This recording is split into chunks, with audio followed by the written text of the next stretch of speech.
What's up guys? Today's video is on the Canon Eos 70D review 2023. The Canon Eos 60D, the 70D. It comes with a completely overhauled, live view, video-optimized autofocus system that doesn't require special lenses, a more streamlined body design with an articulated touchscreen, and Wi-Fi support. And with only a couple of exceptions, I like the 70D and enjoy shooting with it. It's fast and fluid. However, pixel peepers will likely be disappointed with the still photo quality, which really should be better for the money. Performance. With the exception of focusing speed in dim light, the 70D delivers excellent performance. It powers on, focuses, and shoots in about 0.4 seconds, not quite Nikon fast, but generally fast enough and better than many Canons. Time to focus, expose, and shoot in good light runs a zippy 0.2 seconds and in dim light a modest 0.8 seconds.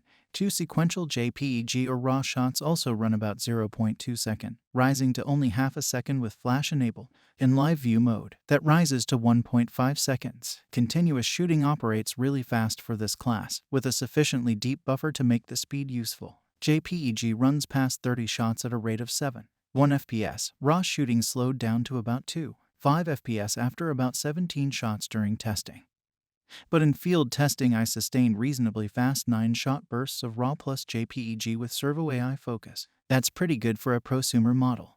The new dual-pixel CMOS AF autofocus system is a definite update over many previous Canon models, both from a performance and features perspective. Typically, a single photodiode, the element on a sensor that collects light and converts it to an electrical signal that carries the image information, only passes on image data. DPA splits each photodiode in two, comparing the signals from each half using a phase detection algorithm for autofocus, in addition to using the signal from the entire photodiode for image data. In contrast, Canon's hybrid AF system, used by the T4i, T5i, SL1, and Eos M, simply supplements its phase detection AF with contrast AF. There are a few theoretical advantages of the new architecture. First, it has the potential to be faster, mostly because it drives the lens directly to the focus position. It doesn't have to iterate to fine-tune position like contrast AF does. And it can more quickly determine focus because it's measuring off the sensor rather than having to go through a separate phase detection sensor cycle. Second, it covers about 80% of the frame, which improves off-center focus performance. And third, the lens shouldn't need to hunt, which makes operations like rack focus smoother when shooting video. In practice, the system delivers. Working in live view is relatively seamless. For stills, it usually locks focus quickly and accurately, regardless of which AF area mode it's in.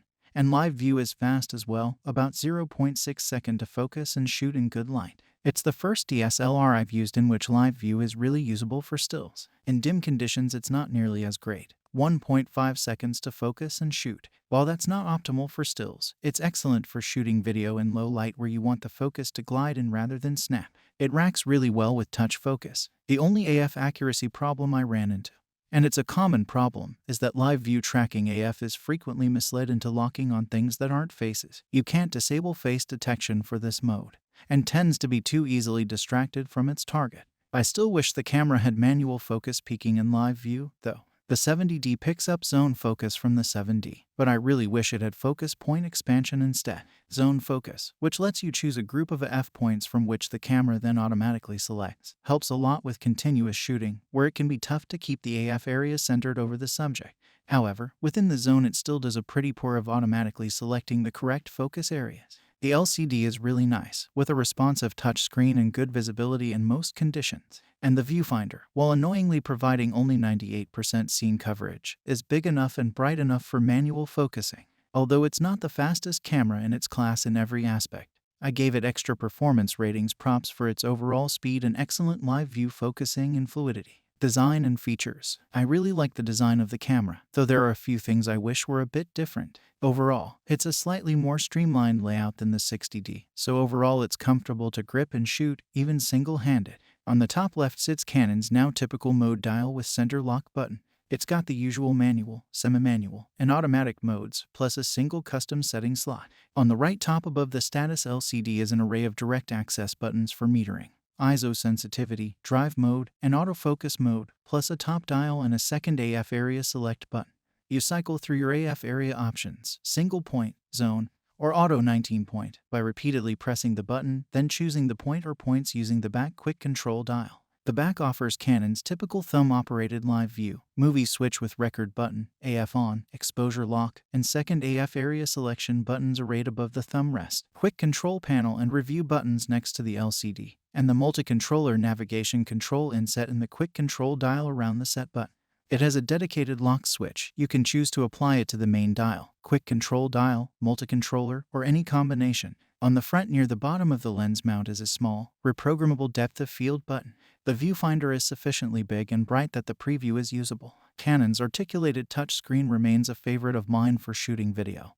And the 70D keeps the same interface as the T5i. It's responsive and has an intelligent user interface, including the usual capabilities, like touch focus, that streamline live view shooting. You can view the screen pretty well in direct sunlight. You don't have to use it if you don't want to, though operations like selecting ISO sensitivity go much faster when you can directly select rather than having to cycle through them. Overall, I find Canon's interface straightforward and easy to use. I've never been a fan of the multi-controller design, though. It looks sensible and straightforward, but it's too flush with the control dial, and now that it's smaller it's even harder to precisely manipulate without stopping and concentrating.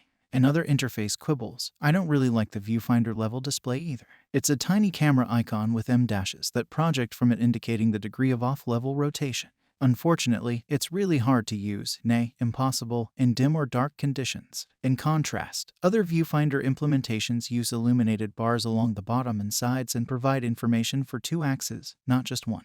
Also, the camera still has only a single card slot. Boo. And though it is built in Wi-Fi, you have to disable movie mode in order to turn it on. I don't mind that they can't work simultaneously, but geez, if I try to turn on movie mode, why not disable Wi-Fi for me? Don't just say, movie recording is disabled when it's set to. It's really annoying to be unexpectedly forced to delve into the menu system because I'd forgotten to turn the Wi-Fi option off. I've missed shots because of this nonsense. The Wi-Fi implementation is identical to the Canon Eos 70Ds and not bad for remote shooting using the Eos Remote app, which currently lets you change shutter speed and aperture, ISO sensitivity, and exposure compensation. Configuring the connection is neither notably easy nor difficult. The camera acts as access point that you then set as the device's Wi-Fi connection, then launch the app. However, as with many of these cameras, it doesn't always connect to the phone the first time. You can also wirelessly tether the camera to a computer using Canon Eos utility, but only through an access point, not peer-to-peer. That renders it useless for a subset of cases. Setting it up is a little more convoluted than I'd like. And the camera didn't consistently see my work network. The 70D offers a reasonably broad set of video-specific features, though like most of the company's DSLRs, it ostensibly can't output clean HDMI for external recording like many of the DSLRs that Canon's been churning out. There's nothing else notable in the 70D's feature set, a reasonable set of still shooting options but no photographer-friendly frills like time-lapse, intervalometer, multiple card slots, or multiple custom setting slots. For a complete accounting of the 70D's features and operation, download the PDF manual. Image quality. The image quality didn't change noticeably between my pre-production tests and my final tests, but my opinion has. It's fine. Not outstanding for the money, but not bad either. However, it's simply not as good as the Nikon D7100. Yes, it's still an advance over the 60D, but not enormously. I don't think you even gain a full stop of usability, and any advantages seem to stem from the slight increase in resolution. It's a bit better than the Rebel T5i across the entire sensitivity range, though you really have to scrutinize them. I'm beginning to think Canon really pushes the contrast on its default picture style to increase perceived sharpness of the photos, because when you look at details closely they seem awfully soft. You lose a lot of shadow and highlight detail if you leave the picture style on auto, though. The dynamic range doesn't seem especially wide, without a lot of recoverable highlight data in the raw files and shadows that are difficult to bring up without introducing noise. The new sensor does seem to have a finer noise pattern at higher ISO sensitivities than previous sensors, though. JPEG shots look okay up to about ISO 16.0. Beyond that, it depends upon scene content. I was occasionally able to produce sharper images at ISO 16.0 by shooting RAW, but not always. Thankfully, the video from the production unit looked better than the pre-production unit, though it suffers from the same general softness as stills, compounded by the relatively low resolution of HD. It displays edge artifacts, ringing, aliasing, moire, and crawling edges, which, as is common, get worse as ISO sensitivity rises. It looks a little better than the T5i, though not obviously, and most casual users probably won't see a big difference. Low-light video has nice tonality and a reasonable dynamic range, but there's still quite a bit of color noise. Thanks for watching. If you liked the video, please hit the like button. If you want to see more videos, hit the subscribe button. And if you have something to say, please leave a comment.